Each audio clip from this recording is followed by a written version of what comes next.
খেলা হবে শব্দটির সাথে বাংলাদেশের সকল শ্রেণী পেশার এবং সকল বয়সের মানুষ অত্যন্ত সুপরিচিত। আর এই খেলা হবে বক্তব্যটির প্রবক্তা হলেন নারায়ণগঞ্জের গডফাদার শামীম ওসমান। রাজনৈতিক মঞ্চে বক্তব্যের আগে বা পরে খেলা হবে বলে তিনি তার দলের রাজনৈতিক নেতাকর্মীদের উৎসাহ প্রদান করতেন এবং বিরোধী দলীয় রাজনৈতিক নেতাকর্মীদের হুমকি ধামকি দেওয়ার চেষ্টা করতেন। তবে প্রকৃতপক্ষে কখনোই শামীম ওসমানকে খেলার মাঠে পাওয়া যায়নি, কারণ খেলা শুরু হওয়ার আগেই তিনি বিভিন্ন সময় বিভিন্নভাবে কখনো বোরকা পরে বর্ডার ক্রস করে ইন্ডিয়াতে, আবার কখনো প্লেনের মাধ্যমে দেশ ত্যাগ করেছেন। অতএব রাজনৈতিক মঞ্চে যতই বক্তব্য দেওয়ার সময় খেলা হবে বলুক না কেন, আসলে তিনি খেলার যোগ্য প্লেয়ার নয়। তিনি প্রকৃতপক্ষে একজন দুর্ধর্ষ চাঁদাবাজ, খুনি এবং লুটতরাজ।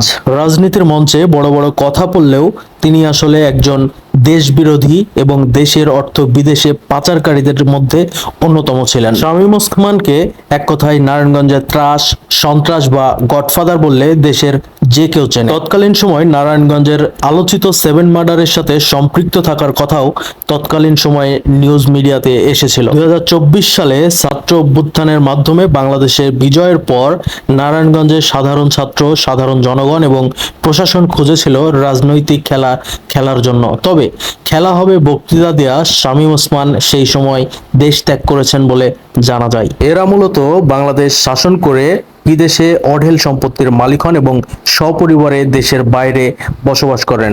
শুধুমাত্র বাংলাদেশে আসেন লুটপাট, চুরি, ডাকাতি, ছিনতাই এবং রাহাজানি করার জন্য।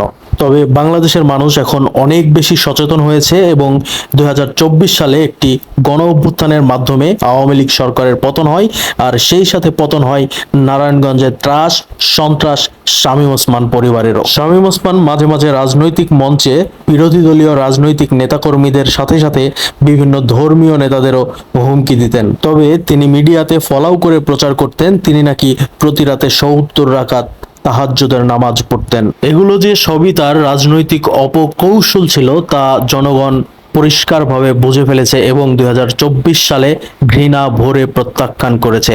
এবং বর্তমান বাংলাদেশের মানুষ চায় বাংলাদেশ আওয়ামী লীগ সহ আওয়ামী লীগের অঙ্গ সংগঠনের যে সকল নেতা বিগত 15 বছর বাংলাদেশের শাসনের নামে অপশাসন প্রতিষ্ঠা করেছিল, বাংলাদেশের প্রশাসনকে সন্ত্রাস বাহিনীতে পরিণত করেছিল, বাংলাদেশের আইন বিভাগকে সম্পূর্ণ অন্যায়ভাবে ব্যবহার করেছিল এবং দেশের টাকা লুটপাট করে বিদেশে অঢেল সম্পত্তির মালিক হয়েছে, তাদের সকলকে দেশে ফিরিয়ে এনে বাংলাদেশের আইন অনুযায়ী তাদের বিচার করা হোক। শামীম ওসমানের অপকর্মের কথা বলে শেষ করা যাবে না। দীর্ঘ 15 বছর নারায়ণগঞ্জের ত্রাসের রাজত্ব তৈরি করেছিল। এমনকি 2024 সালে ছাত্র আন্দোলনের ওপরও নৃশংসভাবে গুলি চালিয়ে সাধারণ ছাত্র হত্যা করেছে এবং একটি ভিডিওতে দেখা যায় প্রকাশ্যে তার সন্ত্রাস বাহিনী নিয়ে রাজপথে নেমে সাধারণ ছাত্রদের উপর গুলি ছোড়ে। সকল অন্যায়ের বিচার এই বাংলার মাটিতেই হবে ইনশাআল্লাহ।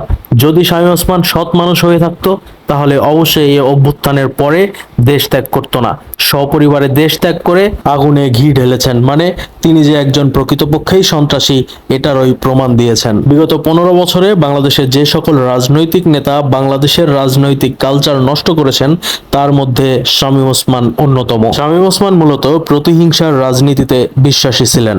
তিনি বিরোধী দলীয় রাজনৈতিক নেতাকর্মীদের দমিয়ে রাখার জন্য শেখ হাসিনার অন্যতম হাতিয়ার ছিলেন। 2024 সালে গণ অভ্যুত্থানের মধ্য দিয়ে নতুন এক বাংলাদেশের সৃষ্টি হয়েছে, যে বাংলাদেশে শামীম ওসমানের মতো রাজনৈতিক গডফাদারের আর জন্ম হবে না। নতুন বাংলাদেশ হবে আওয়ামী লীগ মুক্ত, শামীম ওসমান মুক্ত, সন্ত্রাস মুক্ত, দুর্নীতি মুক্ত, লুটতরাজ মুক্ত, মাদক মুক্ত একটি সুন্দর বাংলাদেশ। যে বাংলাদেশের স্বপ্ন দেখেছিলেন শেরে বাংলা একে ফজলুল হক, যে বাংলাদেশের স্বপ্ন দেখেছিলেন আব্দুল হামিদ খান ভাসানী, যে বাংলাদেশের স্বপ্ন দেখেছিলেন শহীদ জিয়াউর রহমান, যে বাংলাদেশের রূপরেখা বর্ণনা করে গেছেন আল্লামা দেলোয়ার হোসেন সাঈদী, যে বাংলাদেশের স্বপ্নে নিজের জীবন বিলিয়ে দিয়েছেন 2024 সালে গণ অভ্যুত্থানে আবু সাঈদ এবং মুগ্ধরা। এমন একটি বাংলাদেশে শামীম ওসমানের মতো কোনো গডফাদার, কোনো সন্ত্রাসী, কোনো লুটতরাজ, লুটপাটকারী, দুর্নীতিবাজের জায়গা হবে না। শামীম ওসমানের